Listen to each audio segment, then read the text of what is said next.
kaisan, magandang araw po muli mga kaisan. Magandang araw po sa ating po lahat. At ayun, meron naman po tayong simpleng gagawing video, no? Sana ayun. Meron nga pala tayong dadaanan na bagong bukas na daan. So ito na po siguro yung pinakamahabang na daan na maganda na makikita nyo dito po sa Saudi Arabia, no? Mga kaisan. So wala rin po ito sa UAE dahil dati po tayo nandun. So tara, samahan nyo po ako, tapos meron pa tayong i-deliver na empty bottle, ano. So tara, samahan niyo po ako muli mga kaisan. So saan nga ba yun mga kaisan? Yung sinasabi kong mahabang daan na napakaganda bagong bukas mga kaisan. So let's go mga kaisan. Happy Saturday mga kaisan. Mga kaisan, ito nga po yung ating i-deliver, ano, yung empty bottle o yung recycle bottle. Saan nga ba ito dinadala ngayon? At ayun, bagong discovery ng amo natin. Yan, pati po empty bottle dinideliver na po natin, ano, mga kaisan. So tara na mga kaisan, tayo nang bumiyahe, ano. At samahan nyo po ako muli mga kaisan. Let's go. Let's go nang bumiyahe mga kaisan. At saan nga ba yung ating pupuntahan? Yung place ng dinideliveran natin ng recycle bottle. At saka dadaan tayo dito sa bagong daan na pinakamahabang tunnel dito sa Riyadh o sa Saudi. Ito na po siguro yung pinakamahabang tunnel na bagong gawa. Saan nga po ba yun? At yan, malalaman nyo po mga kaisan, ano. Bali dito tayo dadaan sa may Abdul Aziz Road mga kaisan.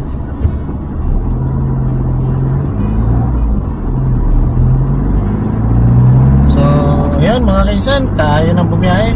Samahan niyo po ako muli sa ating paglalakbay.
Ito nga po tayo dadaan sa may dating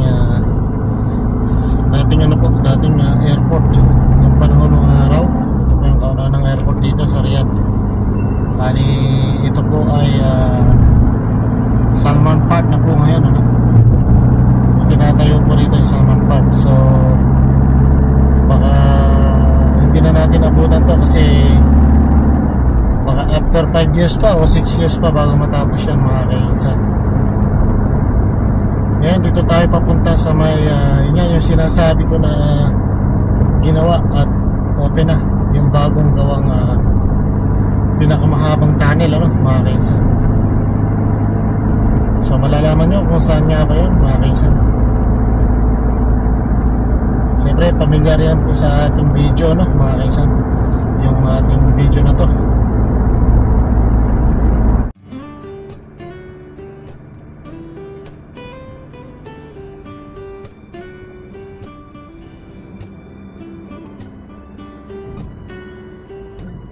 Yan, no? Ayan po yung sinasabi ko. Ito na nga po, pagitan po ito ng Abu Bakr. Yan, nakikita niyo po ba yung mga jet fighter na yan na naka-display. So ito na nga po yung sinasabi ko na ginawa nila na bagong gawa mga mga kaisan. So nag-open na nga po sila. So hindi na nga natin na i-video kagad ito. Siguro mga 1 week na. Yan nga po, yan nga po yung resulta. Napakaganda, napakaliwalas ng ginawa nila rito mga kaisan.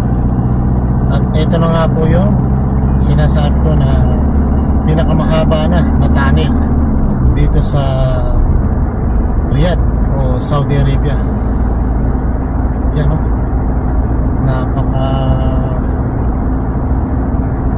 hindi pa masyado siyang maraming ilaw, diba? Kung sa Pilipinas may mahabang tunnel, dito mahaba din ito. Siguro mga mga 2 kilometro mga kainsan.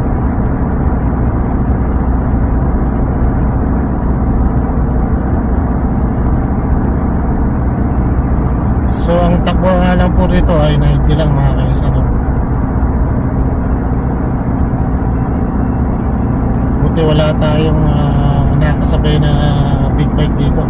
Maaga pa po kasi kaya ganyan. Hindi makakarinig tayo na maingay. Yan o, haba nga niya o.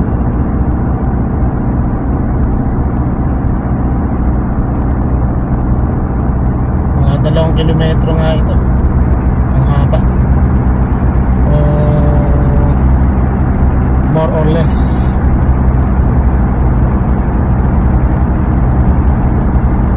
Kasi yung takbo natin nasa wala pang 90. Umabot tayo ng umabot tayo ng 2 minutes. So hindi nga lang 2 kilometro. Ayan. Ngayon pa lang yung yung exit sa tunnel. Mahigit 2 kilometro, pero makikita rin natin yan kung ilang kilometro nga yung haba niya. Pagka makikita rin natin yan sa dashboard niya, signboard niya. Ayan, siyempre dito tayo papunta sa may Malas mga kainsan. Ito po yung dyan po sa may taas, sa may tulay. Yan po ay ang Qurais Road. Yan po sa taas po na yan. May flyover po na yan mga kainsan. Yan po yung Qurais Road, papuntang Dammam, papuntang Makkah. So ito rin yan. Ito yung tunnel. Ito yung medyo mahabang tunnel din sa Malas. Ito na po ay Malas mga kainsan. Papunta po itong Sanaiya.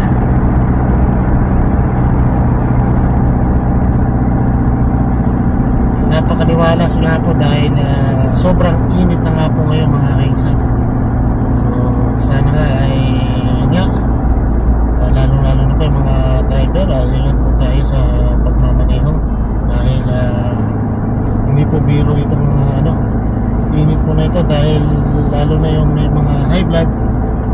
Ayun nga, doble ingat. Lagi po tayo magdadala ng tubig, lalo na yung malamig, dahil sobrang po ang init at baka tayo atakihin dito. Although wala naman tayong sakit na gano'n, siyempre mag-ingat din tayo dahil sobrang init nga po. 44 na po ang init niya ngayon. Tumataas na nga po yung init, baka umabot pa siya ng 50 o 50 degrees. Ngayon dito na tayo sa may stoplight at mag-u-turn lang tayo dito mga kainsan. Yun po yung ating gagawin din, U-turn, dahil nandito tayo sa may tawag dito Care Medical Center dito sa may ayan nga, Care Medical.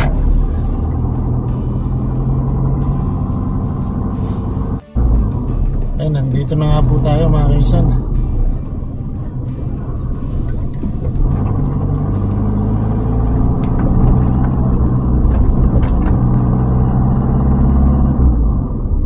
Ayan, meron nga po kasi dito mata. Meron po ritong mata eh. Ayan.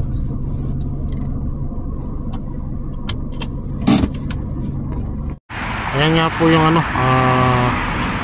yung ating binabaksakan ng ng empty bottle. Bababa na natin. Ayun, okay na, empty na mga kaisan. Okay na po. At tara na, uwi na tayo. So ayan mga kaisan, at okay na po tayo mga kaisan. Natapos na po ng ating mission. Mission accomplished na nga po tayo, no? At tatapusin ko na po ang ating simpleng video ngayong araw. Sana nagustuhan nyo pa rin, ano? At yun, naipakita ko nga sa inyo yung magandang bagong bukas na na tunnel, ano mga kaisan. So hanggang sa muli mga kaisan. Ang sabi ko nga, life is better, better is life. So happy lang tayo mga kaisan. Ingat and God bless. Bye bye po muna.